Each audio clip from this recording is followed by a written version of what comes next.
क्या सिर्फ लोहे से चोट लगने के बाद ही हमें टिटनेस का टीका लगवाना चाहिए? नवजात बच्चे में टिटनेस होने से हम कैसे रोक सकते हैं?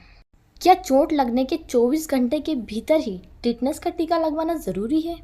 क्या कुत्ता, बिल्ली या कोई जानवर काट खाए तब भी हमें टिटनेस लगवाना चाहिए?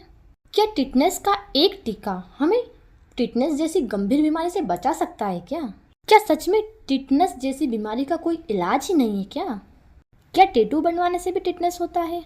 क्या सच में टिटनेस होने के बाद शरीर धनुष जैसा हो जाता है क्या? टिटनेस की बीमारी किन कारणों से होती है और हमें टीका कब कब लगवाना चाहिए? टिटनेस के मरीजों को अंधेरे में क्यों रखा जाता है? इन सभी सवालों के जवाब इस एक वीडियो में। आई होप पूरा वीडियो देखकर आप इस भयंकर बीमारी के बारे में थोड़ी बेसिक जानकारी ले लेंगे। और अगर आपके सामने ऐसा कोई इंसिडेंट होता है जिस केस में टिटनेस लगवाना ज़रूरी है तो आप लोगों को मोटिवेट ज़रूर करेंगे। वीडियो शुरू करते हैं। पहला पॉइंट आता है बेसिक इन्फॉर्मेशन। तो टिटनेस एक गंभीर बीमारी है जो कि बैक्टीरिया से होती है। इसका आज तक कोई इलाज नहीं है, लेकिन इसके बचाव का एकमात्र उपाय है इसका टीका। हाँ, वैक्सीन लगवाकर आप 100% सुरक्षित हैं।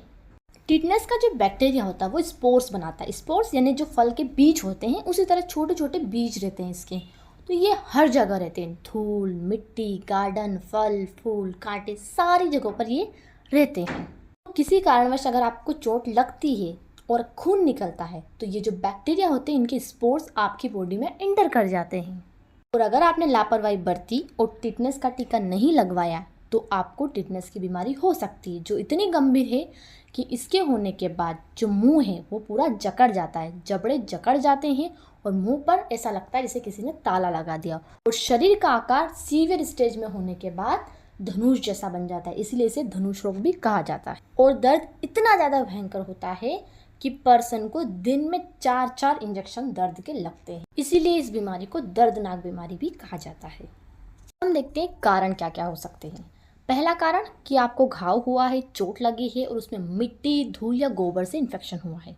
दूसरा कारण गंदे नाखून, कील या फिर सुई का त्वचा के अंदर घुसना। तीसरा कारण किसी भारी चीज से दबने पर आपको चोट लगना। चौथा कारण जले हुए घाव पर इन्फेक्शन होना, बैक्टीरिया की ग्रोथ होना। पांचवा डायबिटीज के कारण स्किन का कटना और वहां पर बैक्टीरिया की ग्रोथ होना। छठा जन्म के समय जो शिशु की नाल होती है उसको काटने में लापरवाही बरतना। सातवां इन्फेक्टेड सुई का चुभ जाना, मतलब किसी पर्सन को टिटनेस था और आपको उसकी सुई चुभ गई है या फिर टिटनेस का स्पोर्स उस सुई पे था और आपको सुई चुभ गई है तो आपको ये हो सकता है। आठवां कीड़ों के काटे हुए घाव पर इन्फेक्शन होना। नौवां दांत के घाव में इन्फेक्शन के दौरान।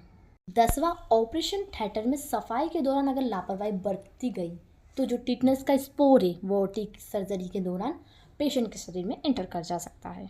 11वां जानवरों के काटने पर इन्फेक्शन होने के बाद।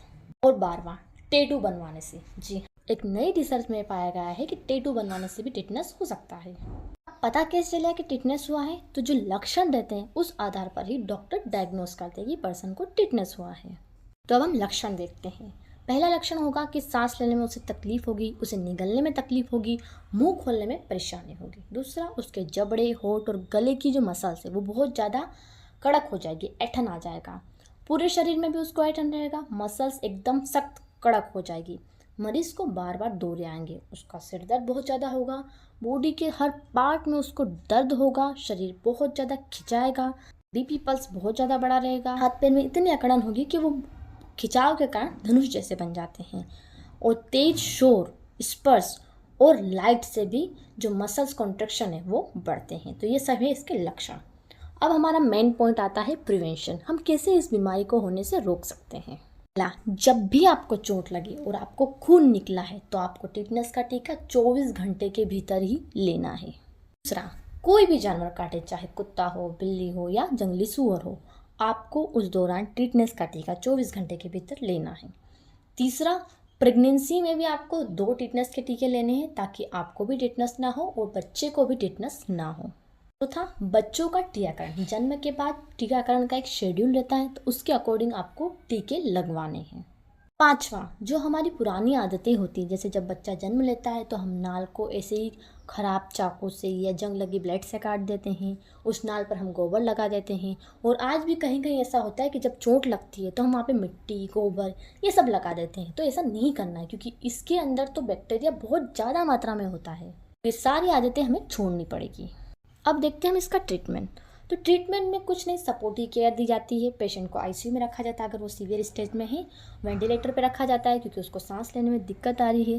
पेन किलर, एनाल्गेसिक्स मतलब इंजेक्शन उसे ऐसे लगाए जाएंगे कि उसको दर्द ना हो और रिलीफ मिले। पूरी तरह से इसको हम सही नहीं कर सकते, बस ऐसा है कि वो पर्सन जिंदा है, उसकी तकलीफ थोड़ी कम है, यही इसका ट्रीटमेंट रहता है।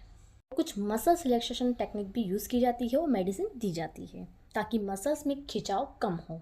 आई होप आपके लिए ये वीडियो हेल्पफुल रहा होगा। प्लीज़ इसे लाइक करें और चैनल को सब्सक्राइब कर लें ताकि ऐसी सिंपल जानकारी आपको बिल्कुल आसान भाषा में मिलती रहे और आप जागरूक होते रहे और हेल्थ के बारे में आप थोड़ी नॉलेज डेली लेते रहें।